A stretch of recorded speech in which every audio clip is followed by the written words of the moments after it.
Welcome to my latest video series on leading in uncertainty. It's a sort of FAQ where I try to answer typical questions being asked of me at the moment. This third episode looks at how do I acknowledge uncertainty yet still provide a clear vision of the path ahead. So let's explore this more.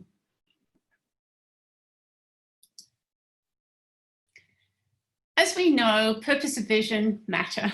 In leadership, a key aspect of your effectiveness as a leader is to be really able to bring people on the journey of the vision. So what does that mean? Well, it means, first of all, you have to have one. And secondly, you have to constantly relate what people are doing to the bigger picture, to the vision and purpose. We also know from the research in terms of team effectiveness that having a shared purpose amongst team members is a really important part of one of the enablers of team effectiveness. So both in relation to leadership and team effectiveness, purpose and vision absolutely matter. So what does that look like when there's lots of uncertainty and you're not quite sure what's ahead? Well, I think one of the interesting things is that the vision and purpose should largely not change. And these are some of the themes that I'm actually seeing at the moment in relation to that.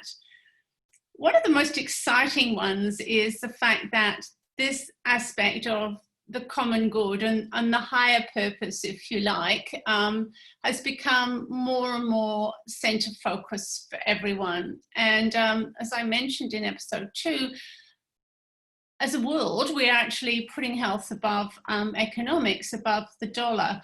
And so there's lots of optimism, I suppose, that out of the COVID, there will be lots of things which will actually be more around equity and community focus and what's really important in life.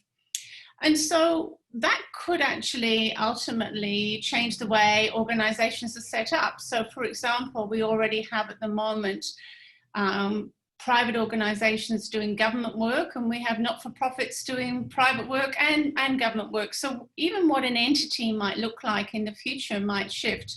And almost certainly people, whether it's your customers or your community, are going to expect that there's going to be some contribution to the general social good in what you're doing. So in some ways, the purpose actually might change to a better one. The other theme I'm seeing, of course, is that during these times, what's important has become more in focus. And it's been brilliant to see some organizations being far more proactive and effective because they've been able to let the less important things go. So I've had lots of conversations with people, for example, in the not-for-profit who've been able to break through some of the bureaucracies and the processes to actually better serve their clients and their communities right now. So that's also a really great thing, is how much of that can we take forward? How much has this put a spotlight on the things that matter? And are we going to be able to go forward without spending a lot of time on administrative factors or activity that actually don't actually add a lot of value at the end of the day? And the third part, of course, is that for some organizations, they're having to decide which part of our purpose is important right now. So it's not that the big purpose and vision has changed, it hasn't, but what might need to be at center focus at the moment has shifted. So for example, with homeless, so the immediate part of the purpose wasn't solving homelessness, it was actually making sure that people who were on the streets were in some sort of secure environment, as in hotels or motels or whatever, so that their health and well-being was actually being protected. So I guess what I'm saying is that the purpose might have a bit of refinement or even a lifting, but largely we should still be keeping that really in focus, because that hasn't actually really changed an awful lot. What has changed, of course, is the goals and the alignment with that and the decision making that goes with that. And so what does that mean? Well, it means being very decisive around what we do know. So if we know, for example, that we have 100 people on the streets and they're all at risk, well, it means that we need to be really decisive in terms of managing that. So it's almost like we look at, you know, the known knowns, the unknown unknowns, and so on. And so being decisive around the information that we do have is really important, because again, that gives that real clarity of direction. But the rest of the decision making where we have uncertainty, I think that one of the most important things is to make sure that those decisions are made with very much a stakeholder focus. I think we can tend to become quite internally focused on what we need to do. And even team development activities quite often are focused on what the team itself think they need to do, as opposed to what are our customers, clients, communities actually requiring of us right now, and making sure that that voice is firmly in the room in terms of the decision making around what happens next.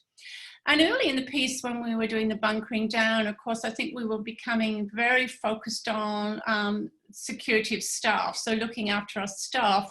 And it was quite easy at that stage to actually forget about why we were there.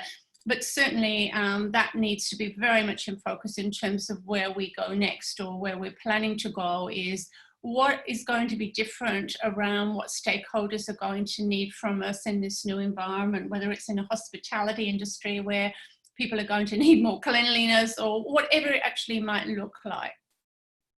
And then, of course, the decision making needs to be on the unknown pieces, and it needs to definitely be very collaborative with lots of scenario planning. So whereas we might be really decisive around the knowns, well, the unknowns is something where we need to be really collaborative and less decisive in the sense of it needs more exploration because it's complex. And this is, of course, where we'll be needing to seek the wisdom of other people, as I spoke about in one of the earlier episodes, and making sure that all the voices are on the table. So consider decision making, and you know, using all those lovely problem-solving mapping activities and tools that we have are really useful here in terms of really doing some considered rather than planning, rather than one of those meetings where we're just sort of or debating on what we actually think might need to happen. So in summary then, purpose and vision matter. In fact, they matter more than they ever have. And how that plays out in your organization may be shifting. Maybe you're going to a higher purpose where you're a corporate, where you're going to need to be actually doing more for the community and showing that because there's an expectation. Maybe you've been lucky enough to let some of the less important things go, and what does that now mean in terms of whether you take those forward or not? And the last one, of course, is whether or not which part of purpose is important now. And then thinking about the way in which you do decision making in a really considered way that actually fully accounts for all the complexity that actually might be involved. So in the next episode, I'm actually going to be talking about flexibility, because there's been a lot of conversations around flexibility around where we work, about what about flexibility in terms of how we think and how we interact and how we problem solve. So that will be my next episode. So until then, go well and stay resilient.